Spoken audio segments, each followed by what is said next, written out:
Hello and welcome back to Knot Weave Stitch. My name is Gisela and today we are talking all things macrame.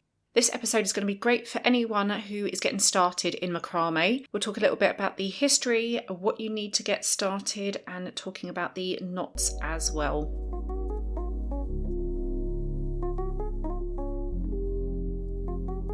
Macrame has its beginnings set in ancient history. Some of the earliest records show that the word macrame actually originated from the Arabic word migrama.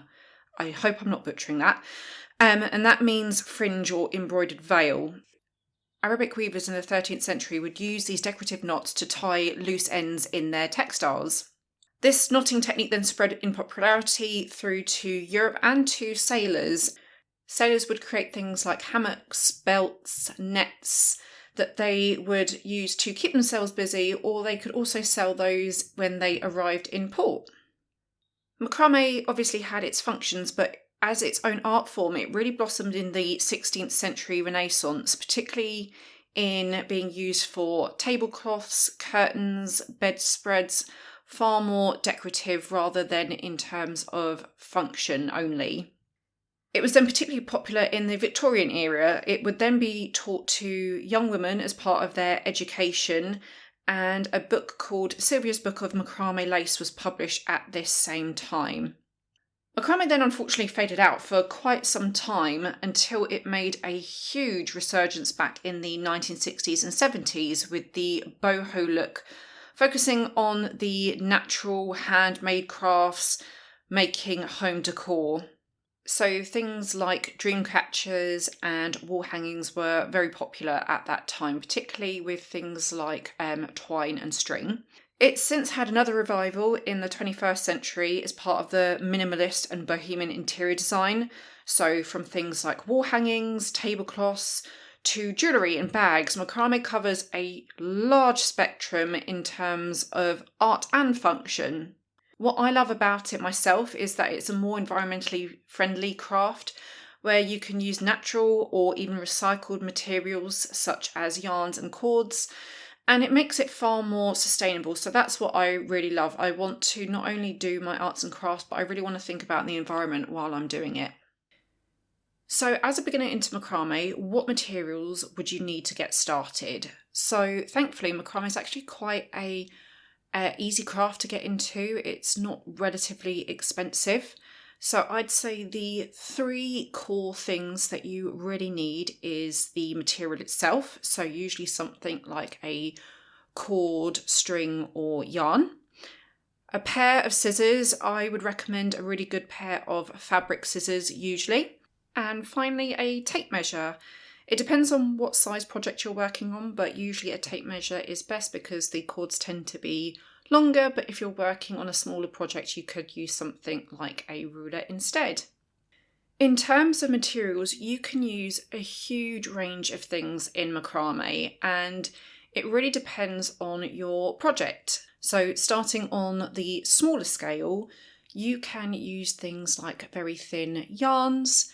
You can use even threads, you can use wax jewellery cord, very fine cords that you can use. And usually projects like that, you would focus on maybe fine jewellery like earrings and bracelets, even things like small keychains you can use in terms of smaller materials there. However, as a beginner, I would usually steer clear of that at the moment there, just because I find that these materials are so fine to work with and so delicate. It's not quite as tactile. It can be very difficult as well to see the actual knots because you're working on such a small scale.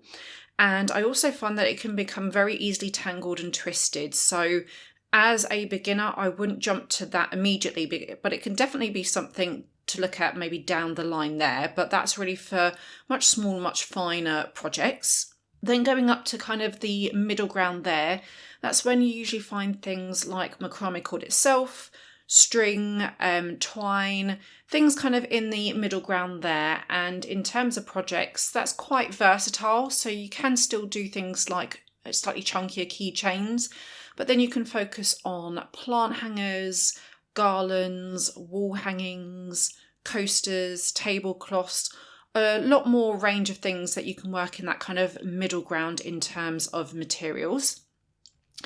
And then to the other end of the scale, working on much larger projects, you can look at things like paracord and rope, and you can get rope in different thicknesses as well. So depends on the project that you're working on, but larger projects can consist of much larger wall hangings, hammocks, egg chairs, things like that. So it really does depend on the size of project being one of the key elements there in terms of your materials.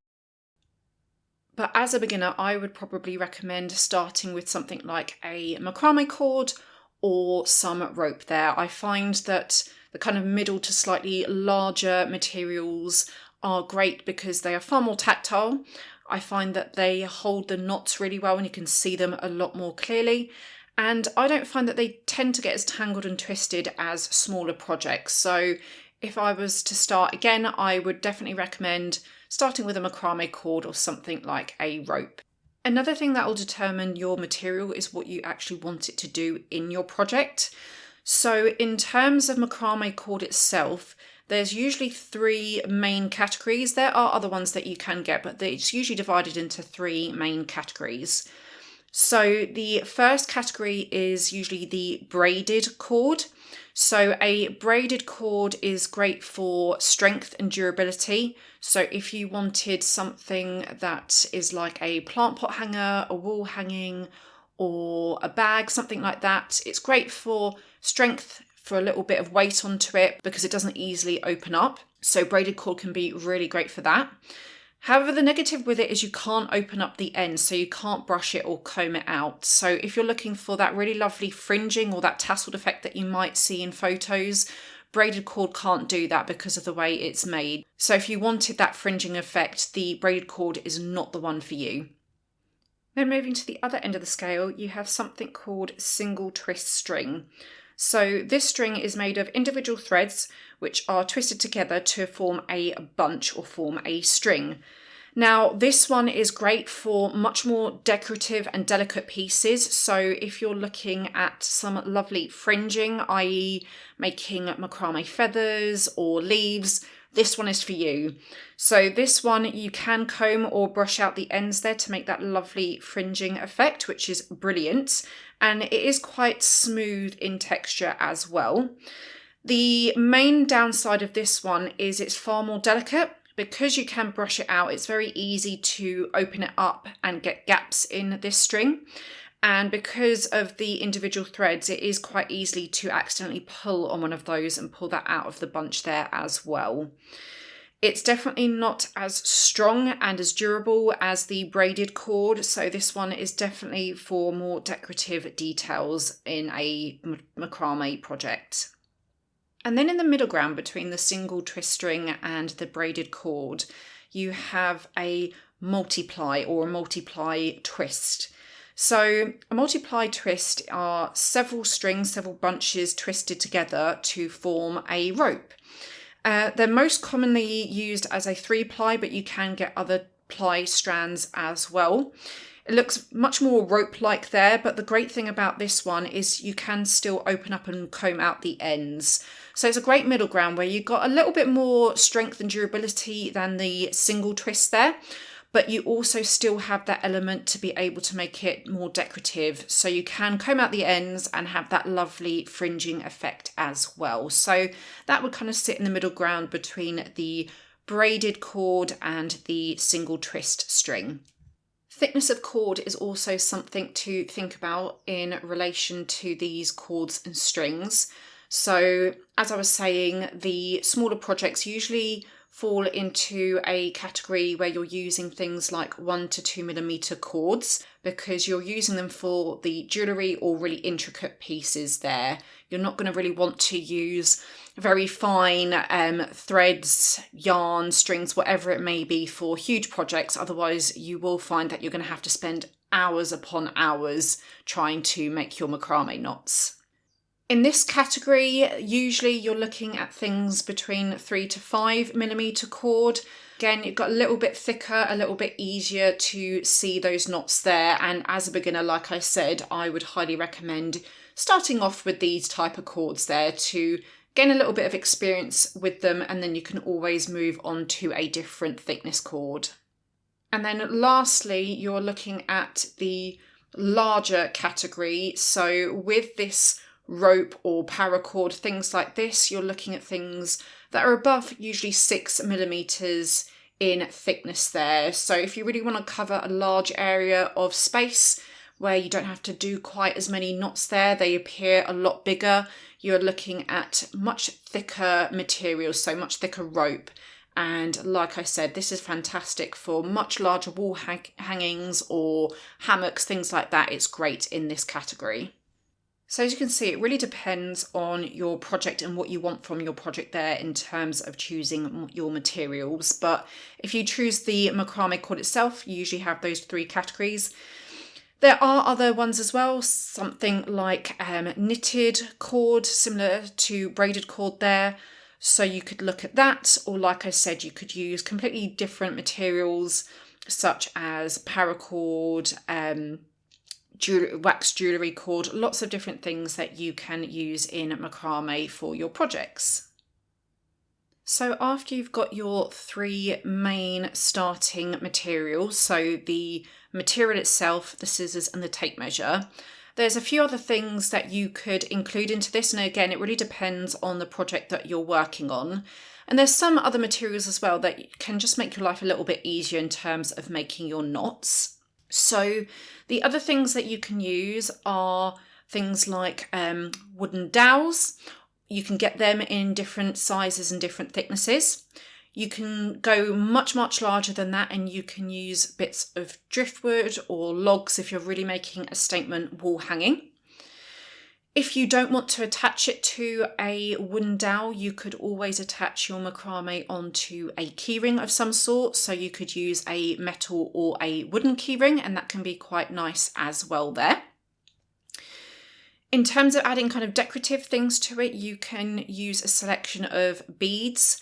So whether it's a wooden bead or a pony bead, you can use all sorts of different things to add to your macrame project. But again, think about the size of your cord and think about your project. One of my biggest pet peeves is the size of the hole inside of beads. The annoying thing is a lot of beads don't have a large enough hole for the thickness of macrame cords.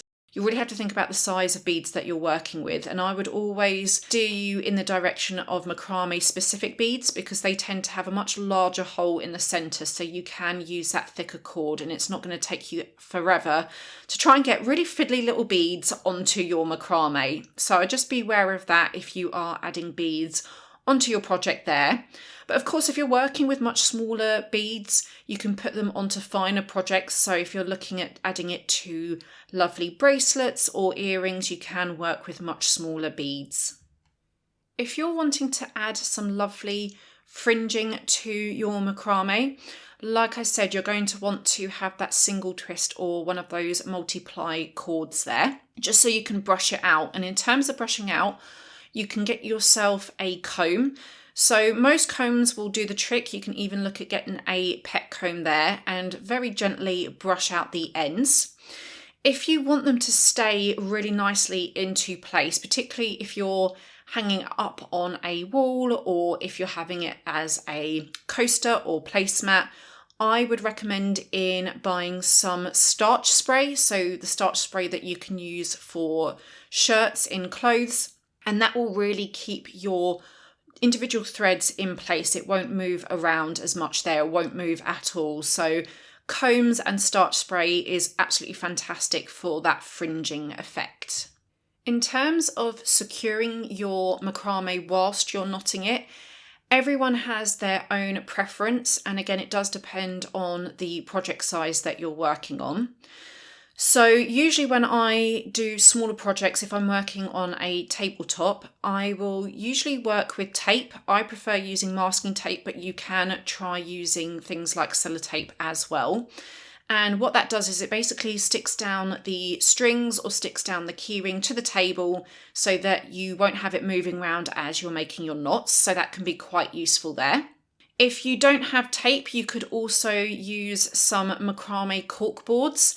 and they can be great with some push pins, and that holds your individual strings into place. So another great way to keep everything from moving around too much when you're making knots.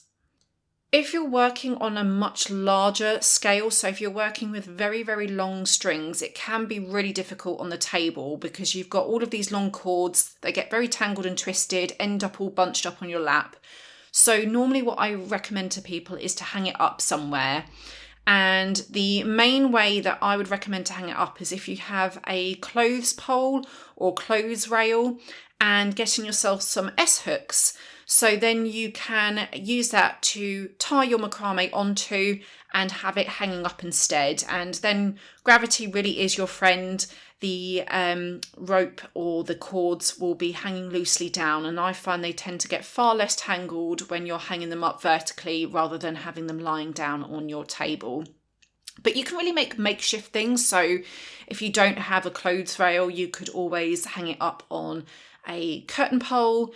You could maybe attach it onto a nail in the wall, or if you have a peg hanging up somewhere, you could use that instead. So anywhere really that you can hang up your larger pieces while you're knotting them will really, really help you. So with macrame knots, you have such a huge variety of knots that you can learn. But as a beginner, I would recommend a few selection to you of which ones I would start off with. And the main ones that you're looking at are things like the square knot or different forms of hitching knots. So the main 5 that I would recommend to start out with is the lark's head knot. So the lark's head knot is a form of tying on knot.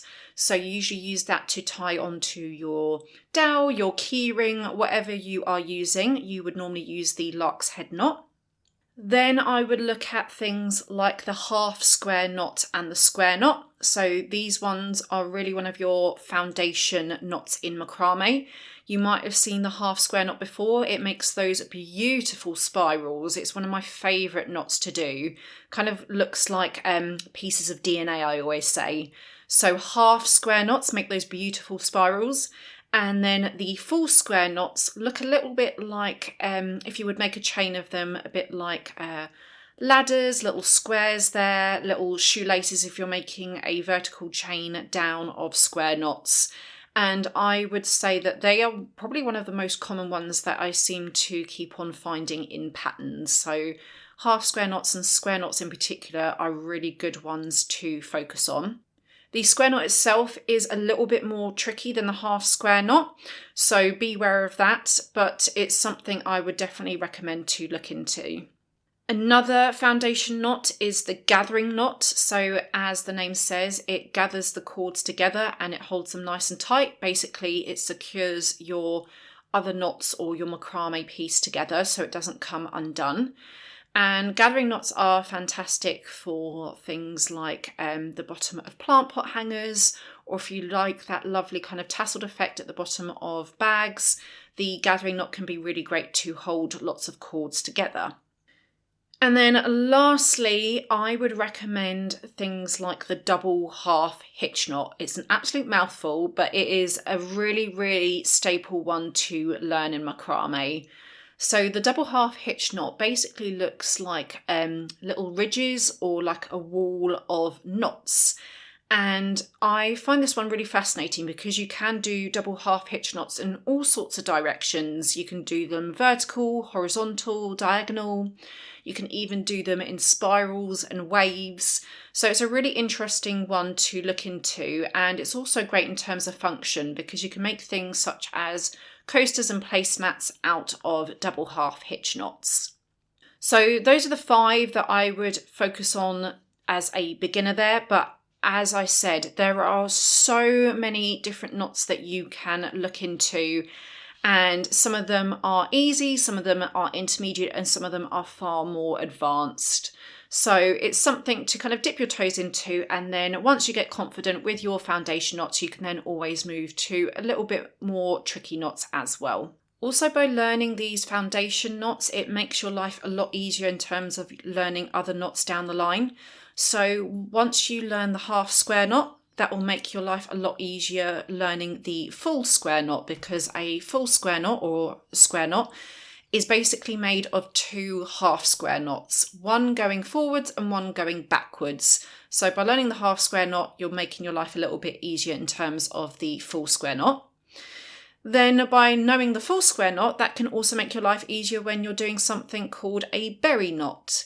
So a berry knot, as the name says, looks like a little berry, and it's basically a chain of square knots rolled up in a lovely little bunch, and then it's all held together by one single square knot. So as you can see in macrame, once you learn a few of them, it can really then help to learn others, because others do base themselves on these kind of foundation knots. Unfortunately, in macrame, it is quite similar to crochet in the fact that the names of knots can vary. So you might get an American version compared to an English version. And some people just like to call it by their own names anyway. So do be aware of that. Just for an example, the lark's head knot is sometimes known as the cow hitch knot, and the square knot is sometimes known as the reef knot. So makes our life a little bit more tricky trying to remember all of these names. Unfortunately, it can't be nice and simple. It likes to keep us on our toes. So if you do see patterns with different names there, just be aware that the same knots have slightly different names sometimes. Some patterns do show the photos of the knots, so you should be able to recognise them.